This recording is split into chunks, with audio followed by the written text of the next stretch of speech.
Right now, it's 6 allegations of inappropriate conduct. A nanny caring for 3 children now facing sexual assault charges and more.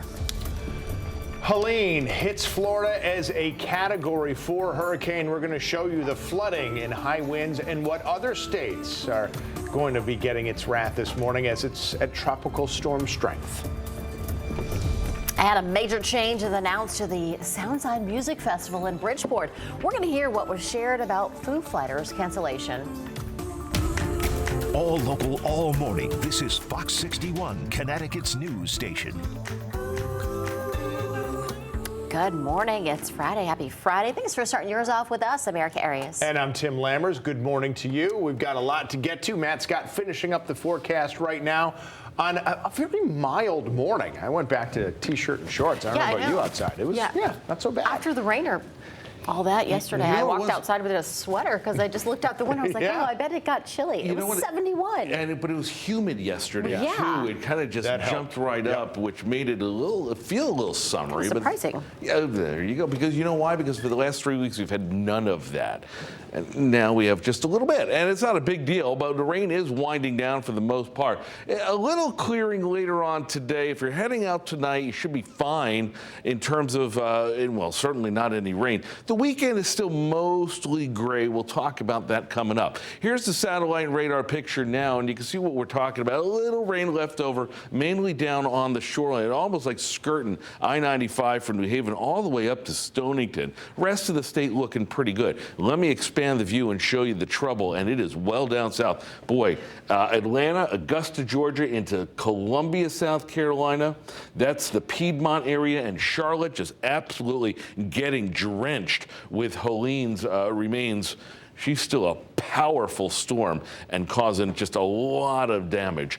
64 for us is hardly trouble comparatively in Hartford, 65 in New Haven, 63 in Groton. Our forecast is mainly dry. A couple of drips this morning. Later on, it says showers. I'm not buying that, but we are going to keep the forecast a little unsettled. And we'll show you why, and it does have to do with Helene. The weekend forecast coming up in just a little bit. Symphony has a look at traffic. It is 6:02. Good morning to you. Hey, good morning to you, Matt. And I hope you guys are having a great start to your Friday so far, kicking things off with a look at the conditions out in New Haven this morning. Things are moving smoothly so far as we are incident free. Folks getting up and at it, kicking off this Friday. We are seeing our usual minor delay reported on the southbound side of 95. Heading down to Bridgeport, speeds down to 45 miles per hour, but you should make it to that area in about 30 minutes. We have your next update coming up in about 15 minutes. Well, this morning we are getting a look at some of the damage left behind by Hurricane Helene after it made landfall along Florida's Big Bend region as a Category 4. Yeah, here's what you need to know right now. It is currently at tropical storm strength. At least one death in Florida is being blamed on the storm after a highway sign fell onto a car in Tampa, which is a ways away from the worst of the storms. 2 people have died in Georgia already, although the cause any cause other than the storm is not known at this time, but it has not been confirmed. There are tornado watches still in Florida, Georgia, South Carolina. 70,000 people have been evacuated across 4 counties of Florida, and more than 1 million people are without power in Florida, and more than 583,000 outages are being reported in Georgia. So as Helene now barrels further inland, Connecticut AmeriCare's crews are headed south to help anyone who needs it. Yeah, right now the storm has already broken several storm surge records in coastal Florida. It's expected to impact western North Carolina. Fox 61's Brooke Griffin is joining us now in the studio with how the organization is planning to help all those people. Well, the AmeriCare's emergency response team is on the ground already in the south today with trained medical professionals, a lot of volunteers, and of course aid workers. Now they will be there throughout the weekend and ready to deploy the second that they are needed. Now Hurricane Helene made landfall just south of the Florida Panhandle last night, as we mentioned, as a Category 4 storm, bringing devastating flooding and wind speeds through the overnight hours.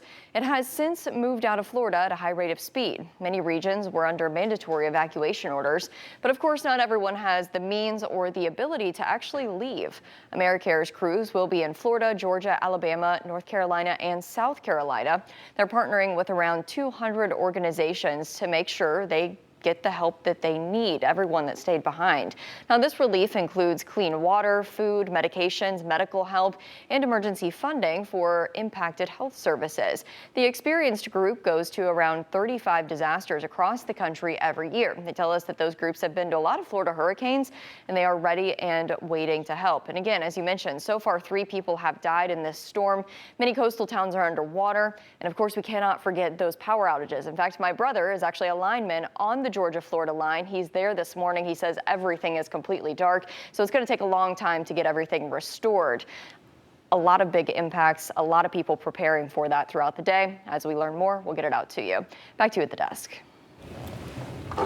Well, police arrested a nanny in Connecticut, not so much for physically hurting the kids in her care, but more for what she's been accused of saying and doing to them. Many of those things are far too graphic for us to say to you right now. Yeah, and it serves as an important warning to parents about vetting a safe child care provider and also communicating with your kids. Fox 61's Matt Karen dug into the details of the arrest warrant. Well, this 6-page police report is filled with disturbing details, many of them too intense for our reporting. It chronicles months of sexually graphic conversations between a North Haven nanny and 3 kids, 2 10-year-olds and an 8-year-old. Police in North Haven arrested Helene Leah Ferriolo. She's charged with impairing the morals of a minor, risk of injury, unlawful restraint, and sexual assault.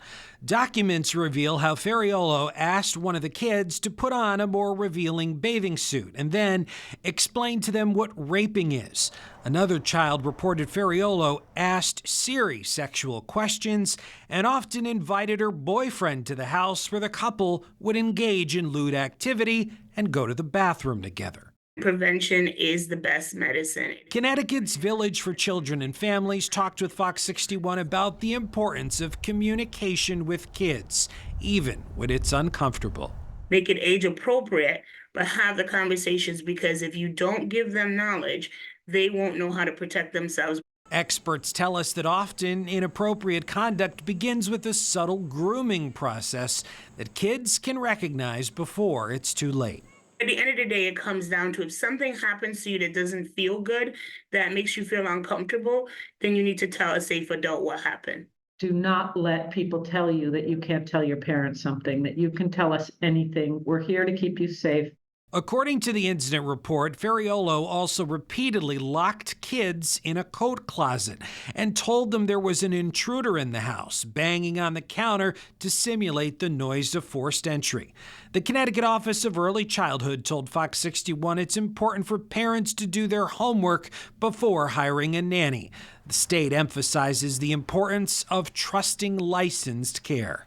Every adult working with the children has been background checked. Every adult has been put against the DCF substantiated cases list. Every adult is looked up under the sexual predators law under that list in the state. And a federal background check happens on every adult. Bai says her office makes annual unannounced inspection visits to every provider, and that as a guardian, you may want to do the same. Trust your gut and trust your kids. And parents, you want to come home unannounced. To find a licensed and vetted child care provider near you, just log on to our website, fox61.com, for a link to resources. As for the suspect, Helene Leah Ferriolo will be in court on October 3rd. So far, her boyfriend has not been charged. In the studio, Matt Karen, Fox 61, Connecticut's news station. Matt, thanks for that important information. In the meantime, a disturbing case out of Bridgeport. One man accused of brutally attacking a woman and her 2 children. That family severely injured, still in the hospital this morning, and one child, a 6-year-old boy, might not make it. He has been charged with 3 counts of criminal attempted murder. Police are calling it a case of domestic violence. Fox 61's Julia LeBlanc was there as the 38-year-old faced a judge. This is a case the judge is calling gruesome and vicious, involving a mother and her 2 young children, one of which we're told by prosecutors may not survive. Now, before we get to the details, we do want to warn our viewers, they are disturbing. 38-year-old Abdulrahim Suleiman hidden behind a head of hair and surrounded by 7 court marshals facing a Bridgeport judge. This after being charged with 3 counts of criminal attempt at murder, assault, risk of injury to a minor, and more.